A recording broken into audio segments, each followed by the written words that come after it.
Some stories don't deserve a happy ending. The night before my wedding, I stood outside the bridal suite door at the Willowbrook Manor, holding 2 cups of coffee I'd brought for my fiancée Sarah and her maid of honor when I heard them casting votes on whether I was worth keeping. "Okay, ladies, final tally." Sarah's voice carried through the heavy oak door, sharp with authority. "All in favor of me dumping David tomorrow instead of going through with the charade." My hand froze on the doorknob. Coffee sloshed over the rim of 1 cup, burning my fingers. "I vote yes," came the nasal voice of Sarah's best friend, Jessica. "Honestly, Sarah, you could do so much better. David's controlling. He's got no real ambition and let's be honest, he doesn't fit into our world," chimed in another voice I recognized as Melissa, Sarah's law school roommate. "Plus, did you see how he acted at the rehearsal dinner making jokes about your family's money? So inappropriate thumbs, but the deposits are already paid," Sarah said. And I could hear her pacing in those expensive heels she'd bought specifically for tonight. "My parents will end me if I waste another $50,000. Your parents have plenty of money." Jessica laughed. "Besides, think of the content this would generate for your Instagram. Why I called off my wedding a thread. You'd gain like 50,000 followers overnight." I pressed my back against the wall. I following against mile of ribs. Sarah had built quite the following as a lifestyle influencer while working her way up at Morrison & Associates, one of the city's most prestigious law firms. Her carefully curated life of designer handbags, exotic vacations, and legal victories had attracted nearly 200,000 followers who hung on her every perfectly filtered word. The thing is, Sarah's voice dropped lower, more calculating. "David's not completely useless. He makes decent money in tech and he worships the ground I walk on. I could mold him into something acceptable. Or you could cut your losses now," Melissa countered. "Remember Jake from the gym?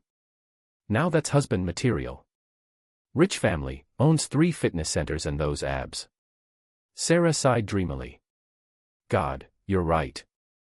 We've been texting constantly. He gets me in ways David never could."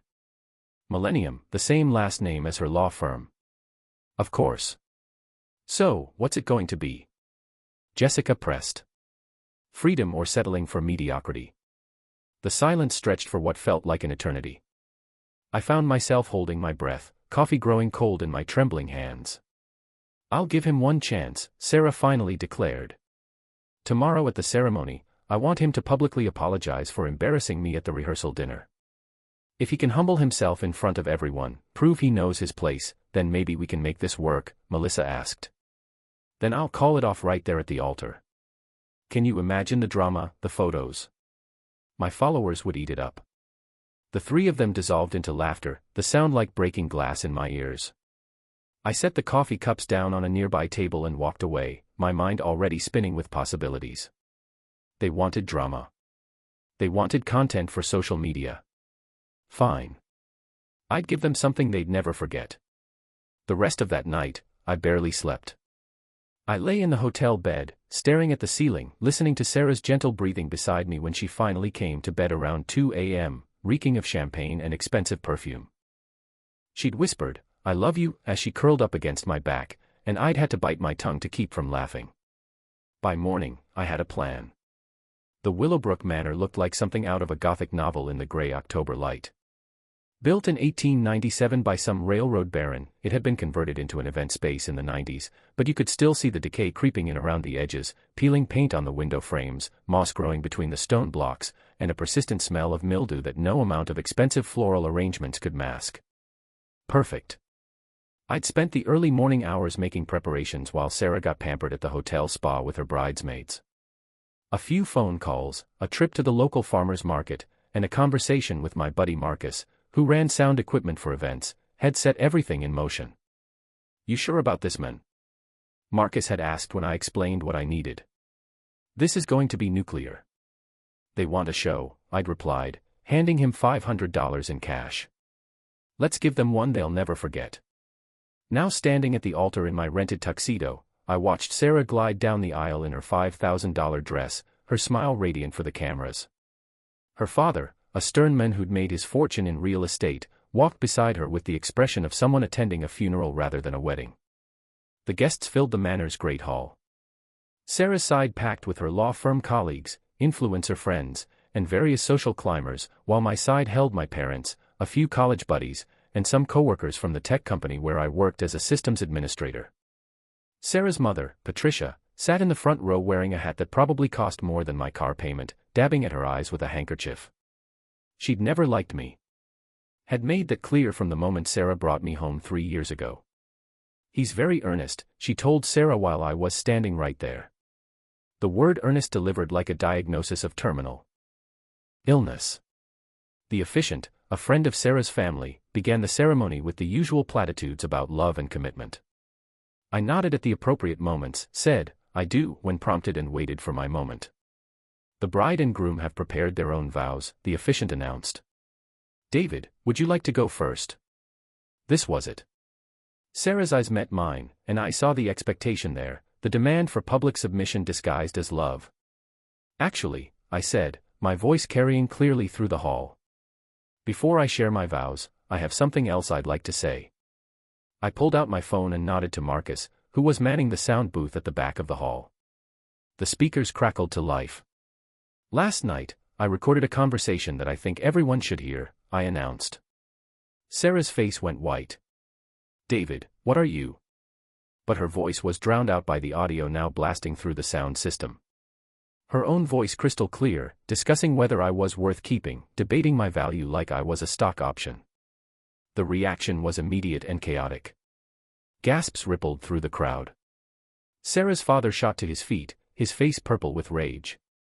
Her mother looked like she might faint. "Turn it off!"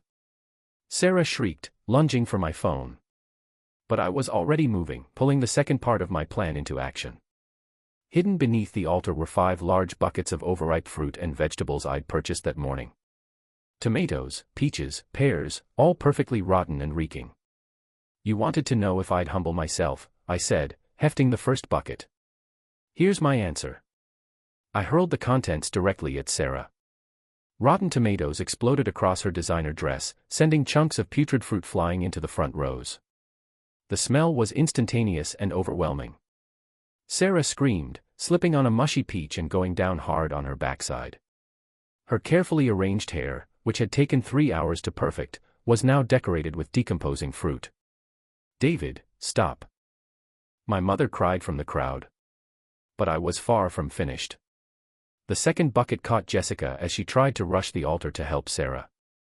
Rotten pears splattered across her bridesmaid dress, and she went down on the slippery floor, her expensive shoes providing no traction against the fruit pulp. Chaos erupted. Guests were screaming, some running for the exits, others pulling out their phones to record the mayhem.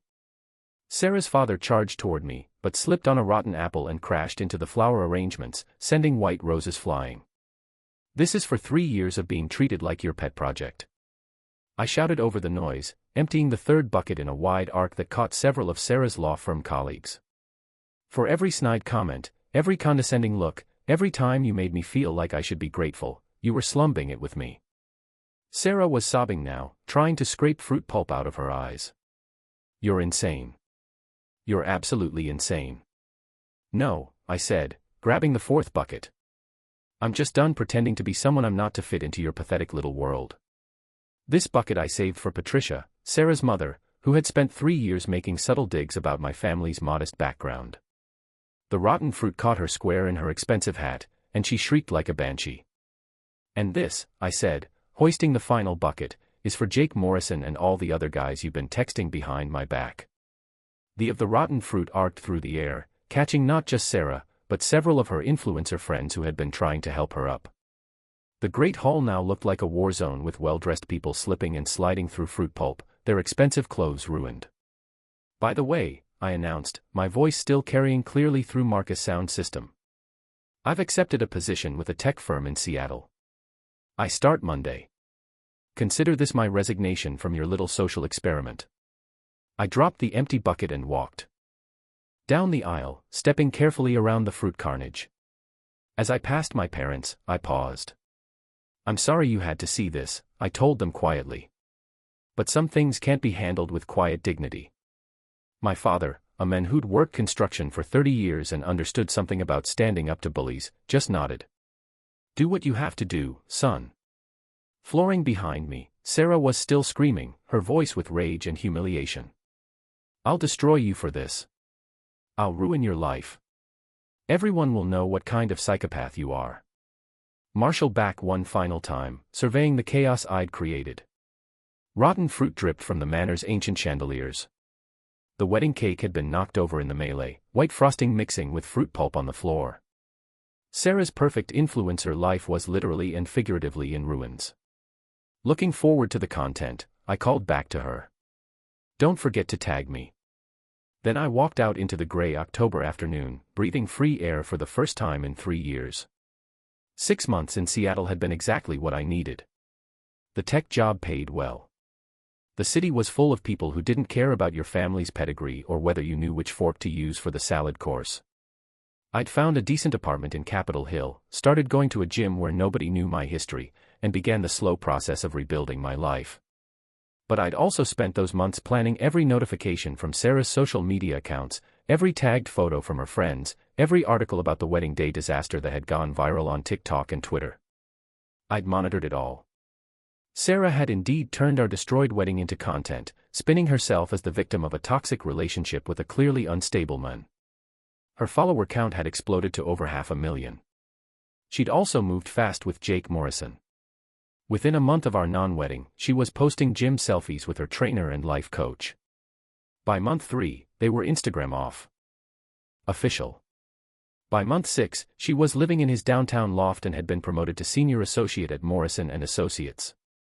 A promotion that surely had nothing to do with her new relationship with the founding partner's son. The irony was delicious. But what really caught my attention was something most people wouldn't have noticed. In the background of Sarah's carefully curated posts, I could see the cracks forming. Jessica and Melissa, her former best friends, were notably absent from recent photos. Her parents had stopped appearing in her content entirely after a cryptic post about toxic family dynamics. Even some of her law firm colleagues seemed to be keeping their distance. It was time to come home. I'd kept my old apartment in Millbrook, the upscale suburb where Sarah and I had lived together. Technically, the lease was in my name, though she'd been staying there since I left. When I showed up unannounced on a Thursday evening in April, I found her entertaining Jake in what used to be our living room. "Hello, Sarah," I said, using my key to walk right in. She nearly jumped out of her skin, spilling wine all over her white designer couch. Jake, who was even more ridiculously handsome in person than in photos, shot to his feet like he was ready for a fight. "What the heck are you doing here?" Sarah demanded. "This is harassment. I have a restraining order." "No, you don't," I replied calmly, setting down my suitcase. "I checked. You filed for one, but it was denied because throwing rotten fruit at someone once doesn't constitute a pattern of stalking behavior. Also, this is my apartment. My name on the lease, my security deposit." Jake stepped forward. All 6 feet of sculpted muscle and expensive athleisure wear. "I think you should leave, buddy." "I don't think we've been properly introduced," I said, extending my hand with a smile. "David Chen. You must be Jake Morrison, the trust fund baby who's been playing house with my ex-fiancée." His face darkened. "Trust fund baby? Oh, did Sarah not mention that part?" I asked innocently. "How your daddy owns the law firm where she works. How convenient that she got promoted right after you two started dating. But I'm sure that's just a coincidence." "Get out," Sarah hissed. "Get out right now or I'm calling the police." "Go ahead," I said, pulling out my own phone. "I'll call them too. We can discuss how you've been living in my apartment without permission for 6 months. I'm sure they'll find that interesting." The truth was, I had no intention of actually kicking her out. Not yet. This was just the opening move. "What do you want?" Jake asked, his voice tight with controlled aggression. "Just to talk," I said. "It's been 6 months after all. I thought we could catch up." "Sarah, you look different." She did. The stress was showing around her eyes despite the professional makeup. Her Instagram posts might have been getting thousands of likes, but up close I could see the toll it was taking. "You look exactly the same," she replied coldly. "Still a bitter little man who can't handle being rejected." "Resigned?" I laughed. Is that the story you're telling yourself? You were planning to humiliate me at our wedding, Sarah. I just beat you to it. Crimson, that's not she started then caught herself. Not what? Not true. We both know what you and your friends were discussing that night. The only question is whether Jake here knows about your little voting session. Tightening. Jake looked between us, confusion creeping across his perfect features. What voting session? Oh, this is rich, I said, settling into the armchair that used to be mine. Sarah, you didn't tell him about the vote. About how you and your bridesmaids were deciding whether I was worth keeping. About how you were already texting him behind my back, threatened. That's enough, Sarah snapped. But I could see panic flickering in her eyes. Or maybe you didn't tell him about the other guys you were texting because Jake, buddy. I hate to break it to you, but you weren't the only one she was keeping on the back burner. This was a bluff, but it hit home. Jake's jaw tightened, and he turned to look at Sarah with new suspicion. He's lying, Sarah said quickly. David, you need to leave now. Slamming blackmail. I'll go, I said standing up. But I'll be back. This is my apartment after all. And Sarah, you might want to check your Instagram analytics. I noticed your engagement rates have been dropping lately. All those new followers, but the likes and comments aren't keeping pace. That's usually a sign of fake accounts, isn't it? Someone buying followers to inflate their numbers. Her face went white. Bingo. See you around, neighbors, I said cheerfully, heading for the door. Jake, good luck with the family business. I'm sure your dad's thrilled about his son's choice in girlfriends. I left them standing there in the ruins of their perfect evening, already planning my next move. The thing about revenge is that it requires patience and precision. Rush in swinging and you just look crazy. But take your time, gather intelligence, and strike at exactly the right moment. That's how you destroy someone's entire world. I spent the next 2 weeks settling back into Millbrook life, re-establishing old connections and making some new ones. My first stop was Murphy's gym, the old school weight room where I'd been working out before Sarah convinced me to switch to her trendy fitness studio. Well, look who's back, said Tommy Murphy, the owner, as I walked through the door. Heard you caused quite a stir at the Willowbrook Manor. News travels fast in this town, I replied, signing up for a new membership. Faster when it's that good, Tommy grinned. Half the guys in here saw the videos online. That fruit throw was a thing of beauty, my friend. Murphy's was the kind of place where construction workers, mechanics, and other blue-collar guys came to lift heavy weights and talk crap. It was also, I'd learned, where a lot of them brought their personal problems, including, as it turned out, problems with Jake Morrison. That pretty boy owes half the contractors in town money, said Big Mike, electrician who'd been coming to Murphy's for 20 years. Keeps hiring people to work on his properties, then finding excuses not to pay the full amount. Sheffield. I asked, loading plates onto the bench press. Yeah, he's got 3 gyms around town. Well, 2.5 really.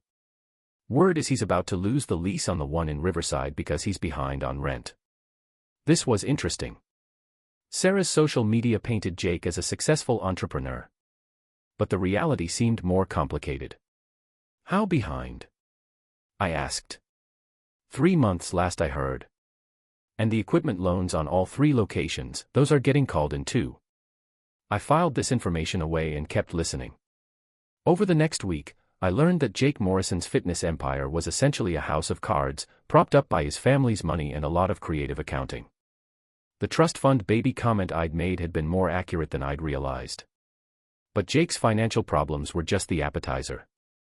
The main course came from an unexpected source, my old neighbor, Mrs. Henderson. Mrs. Henderson was 73 years old, lived alone with 2 cats, and spent most of her time watching the neighborhood through her front window. She'd always liked me, mainly because I helped her with her computer problems and never complained when her cats used my flower beds as a litter box. David, dear, she said when I stopped by to help her set up a new tablet. I'm so glad you're back. I've been worried about that girl of yours. Sarah's not my girl anymore, Mrs. Henderson, I reminded her gently. Oh, I know that. But she's been having such trouble lately. All those arguments with her friends, the screaming matches with her parents. And that young man she's been seeing. He's not very nice to her. Marshall. My ears perked up. Not nice. How? Well. I don't like to gossip, she said, which meant she absolutely loved to gossip. But I've seen him grab her arm quite roughly when they're arguing. And the language he uses. My late husband was a sailor and even he didn't talk like that. When was this? Unless they were arguing about money from what I could hear. Something about her needing to ask her parents for help and him saying she needed to pull her weight or he'd find someone who would. I helped Mrs. Henderson with her tablet and filed away this information, too. Sarah's perfect relationship was apparently not so perfect behind closed doors. But the real gold mine came from an unexpected source, my old college roommate Pete, who now worked as a private investigator. You want me to look into what exactly? Pete asked when I called him. Just background checks, I said. Sarah Martinez, Jake Morrison, and a few of their associates. Nothing illegal, just public records, social media analysis, that kind of thing. This is about the wedding thing, isn't it? This is about making sure I have all the facts before I decide what to do next. Pete was quiet for a moment. David, I've known you since we were 18. You're not the vengeful type. What did they do to you? I told him about the vote, about the 3 years of subtle humiliation, about how Sarah had turned our destroyed relationship into a career boost while painting me as the villain. Jesus, Pete said when I finished. Okay, give me a week. I'll see what I can dig up. Relinquied, Pete. Week later, Pete called me back with a file that was even more incriminating than I'd hoped. Your ex-fiancée is in deeper trouble than she's letting on. He said, the promotion at Morrison and Associates. It came with a salary bump, but also a lot more responsibility. She's been working on some high-profile cases, and word is she's in over her head. There have been complaints filed with the state bar about her handling of client communications. Millionaire. What kind of complaints? Missed deadlines, failure to return calls, unprofessional behavior on social media. Nothing that would get her disbarred, but enough to damage her reputation if it became public knowledge. And Jake, oh, that's the good stuff. His fitness business is basically bankrupt. He owes money to everyone. Equipment suppliers, landlords, contractors. His dad has been bailing him out, but even Morrison Sr. is getting tired of it. There's talk that Jake might get cut off entirely if he doesn't turn things around soon. Anything else? Well, Pete's voice took on a conspiratorial tone. This is where it gets really interesting. Remember Jessica, your ex's former best friend? The maid of honor? What about her? She's been having an affair with Jake Morrison for months apparently. Started before your wedding, actually.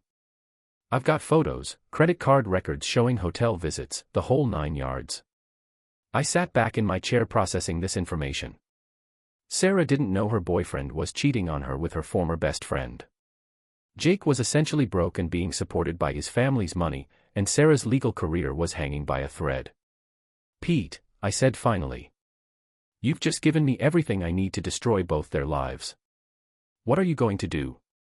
I smiled, looking out my window toward the apartment where Sarah and Jake were probably planning their perfect future together. I'm going to give them exactly what they deserve. The Millbrook Community Center's annual spring fundraiser was exactly the kind of event Sarah lived for. Local influencers, business leaders, and social climbers all gathered in one place to see and be seen while pretending to care about charity. Sarah had been promoting her appearance at the event for weeks on social media, positioning herself as a rising young professional giving back to the community. It was also the perfect venue for my grand finale. I'd spent 2 weeks setting everything in motion. Anonymous tips to the state bar about Sarah's professional conduct carefully timed to arrive just before the fundraiser. Strategic leaks to local gossip blogs about Jake's financial troubles. And most importantly, a series of carefully orchestrated social media posts designed to draw all the key players to the same place at the same time. The community center was packed when I arrived, dressed in my best suit and carrying a tablet loaded with 6 months' worth of research. Sarah was holding court near the silent auction tables, looking radiant in a designer dress that probably cost more than most people's monthly rent. Jake stood beside her, playing the devoted boyfriend role to perfection. Jessica was there, too, I noticed with satisfaction. She'd been keeping her distance from Sarah lately, but she couldn't resist an event like this. The three of them in the same room with no idea what was coming. David. I turned to find my mother approaching, looking concerned. My parents had been invited to the fundraiser. They'd been pillars of the Millbrook community for decades, but they clearly hadn't expected to see me here. "Hi, Mom," I said, giving her a hug. "Don't worry, I'm not here to cause trouble." "Are you sure about that?" she asked, eyeing the tablet in my hands. "Because you have that same look you had when you were 12 and planning to get back at the Hendricks boy for breaking your bike." "I'm just here to set the record straight," I said. "Some things have come to light that I think people should know about." Before she could respond, the event organizer took the microphone to begin the evening's program. There would be speeches from local business leaders, a presentation about the Community Sense programs, and then an open mic session where attendees could share their thoughts about the importance of community involvement. I'd signed up for the open mic session that morning. Sarah spoke first, delivering a polished presentation about the importance of pro bono legal work and her commitment to serving the underprivileged. The crowd ate it up, applauding enthusiastically as she described her volunteer work with local nonprofits. Work that, according to Pete's research, consisted mainly of photo opportunities and social media posts. Jake followed with his own speech about the role of fitness in community health, promoting his gyms and positioning himself as a local business success story. He was charismatic and confident, every inch the golden boy, his family name suggested. Too bad it was all built on lies. When the open mic session began, I was the third person to approach the podium. The crowd was relaxed now, wine flowing freely as people settled in for what they expected to be a series of brief, boring testimonials about community spirit. "Good evening," I said, my voice carrying clearly through the room's sound system. "For those who don't know me, I'm David Chen. Some of you might remember me from the Willowbrook Manor incident last fall." A ripple of recognition went through the crowd. Sarah's face went white and she started moving toward the exit, but Jake caught her arm and whispered something in her ear, probably telling her that running would look worse than staying. He was right, but it wouldn't matter. "I'm here tonight because I believe in truth," I continued. "And there are some truths about members of our community that I think you should know." I tapped my tablet and the first image appeared on the large screen behind me. A photo of Jake and Jessica entering a hotel together. Time-stamped 3 days before my wedding. The reaction was immediate. Gasps echoed through the room, and I could see people turning to look at Sarah, Jake, and Jessica. Sarah's mouth fell open in shock while Jake's face turned red with anger. "This is just the beginning," I said calmly. "Over the past 6 months, I've been investigating the people who destroyed my relationship and then used that destruction to advance their own careers and social media presence." The next slide showed Jake's business financial records, the ones Pete had obtained through public filings and court documents, debt, late payments, and a pattern of stiffing contractors and suppliers. "Jake Morrison has been presenting himself as a successful entrepreneur," I said. "But the reality is that his businesses are failing and he's been using his family's money and influence to avoid the consequences of his poor decisions." Jake started moving toward the stage, but my next word stopped him cold, including using his relationship with Sarah Martinez to pressure his father into giving her a promotion at Morrison and Associates despite her ongoing professional conduct issues. The screen now showed copies of the complaints filed against Sarah with the State Bar along with screenshots of her social media posts that violated client confidentiality rules. "Sarah has been portraying herself as a victim of a toxic relationship," I continued. "But the truth is that she spent 3 years systematically undermining and humiliating me while planning to dump me at our own wedding. She turned our destroyed relationship into social media content, gaining hundreds of thousands of followers by playing the victim of emotional mistreatment, a serious charge that trivializes the experiences of real survivors." The crowd was completely silent now, hanging on every word. Sarah was crying, but whether from shame or rage, I couldn't tell. "But the most interesting part," I said, advancing to my final slide, "is how this whole network of deception connects. Jessica Walsh, Sarah's former maid of honor, has been having an affair with Jake Morrison for over 8 months. Sarah doesn't know. Jake's family doesn't know. And Jessica's husband definitely doesn't know." Final image was devastating. A photo of Jake and Jessica in a passionate embrace outside Jessica's house taken just 2 weeks ago. These three people have built their success on lies, manipulation, and betrayal. I concluded they've used social media to craft false narratives, family connections to avoid consequences, and other people's pain to advance their own agendas. I thought the community should know who they really are before continuing to support them. I stepped back from the microphone and surveyed the chaos I'd created. Sarah was sobbing openly now, her carefully applied makeup running down her face. Jake was shouting something about lawsuits and defamation, but his words were lost in the general commotion. Jessica had disappeared entirely, probably making a run for her car. The crowd was buzzing with shocked conversations, phones out as people tried to process what they just witnessed. Some were already posting about it on social media. Sarah's downfall would be as public and viral as her rise had been. And that, I said, picking up my tablet and walking toward the exit, is how you destroy someone's entire world without throwing a single piece of rotten fruit. As I reached the door, I turned back one final time. Sarah was surrounded by concerned friends and curious onlookers. Her perfect influencer facade completely shattered. Jake was on his phone, probably calling his father to try to do damage control. The community center buzzed with the kind of scandal that would be talked about for years. My mother appeared at my elbow, shaking her head but smiling slightly. "Feel better?" she asked. "You know what?" I said, breathing the cool spring air. "I really do." Behind us. Sarah's voice rose above the crowd, shrill with desperation. "He's lying. He's a psychopath. Don't believe anything he says." But it was too late. The truth was out, documented and undeniable. Her world was crumbling in real time, and there was nothing she could do to stop it. I walked to my car, got in, and drove home to my apartment. My apartment, where I'd be living alone and loving every minute of it. Some stories don't have happy endings, but sometimes they have satisfying ones. If you enjoyed this story, don't forget to like, subscribe, and share for more dramatic tales just like this one. Tell me in the comments, what would you have done in his place? Thanks for listening, and I'll see you in the next story.